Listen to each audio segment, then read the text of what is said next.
शिक्षण आणि नोकरीस मराठा समाजाला 10% आरक्षण, दोन्ही सभागृहात विधेयक मंजूर, तर सुप्रीम कोर्टात आरक्षण टिकवण्याचं सरकार समोर आव्हान.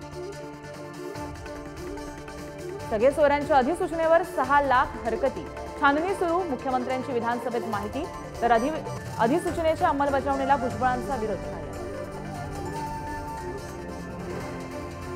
स्वतंत्र आरक्षण नको, सगळे सोयऱ्यांच्या आरक्षणाची अंमलबजावणी करा, मनोज जरांगे मागणीवर ठाम, उद्या ठरणार आंदोलनाची दिशा. कांदा निर्यात बंदी 31 मार्चपर्यंत कायम राहणार. 2 दिवसापूर्वी कांदा निर्यात बंदी मुदतपूर्व उठवल्याच्या चर्चा, बळीराजाच्या अडचणीत वाढ. शिवरायांनी वापरलेली वाघनखं 4 मे रोजी महाराष्ट्रात येणार. मंत्री सुधीर मुनगंटीवारांची घोषणा, शिवभक्तांनी व्यक्त केला आनंद. नाशिकनंतर आता पुण्यात ड्रग्जचा कारखाना. दौंडमध्ये 1100 कोटींचा 600 किलो एमडी ड्रग्ज जप्त.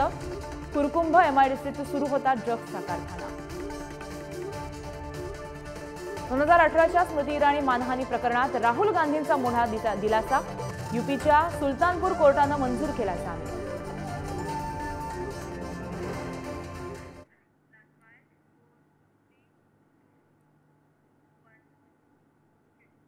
नमस्कार, मी गार्गी गोरेगावकर. पुढारी न्यूजमध्ये तुम्हा सर्वांचं स्वागत करते. बुलेटिनच्या सुरुवातीला एक मोठी बातमी समोर येते, ती म्हणजे कामकाज सल्लागार समितीची आता बैठक संपली आहे. 26 फेब्रुवारी ते 1 मार्च दरम्यान अर्थसंकल्पीय अधिवेशन आहे. कामकाज सल्लागार समितीच्या बैठकीमध्ये याबाबत मोठा निर्णय झाल्याची माहिती आता समोर आली आहे. तर कामकाज सल्लागार समितीची बैठक संपली आहे. यामध्ये 26 फेब्रुवारी ते 1 मार्च दरम्यान अर्थसंकल्पीय अधिवेशन होणार आहे असा मोठा निर्णय बैठकीमध्ये घेण्यात आलाय.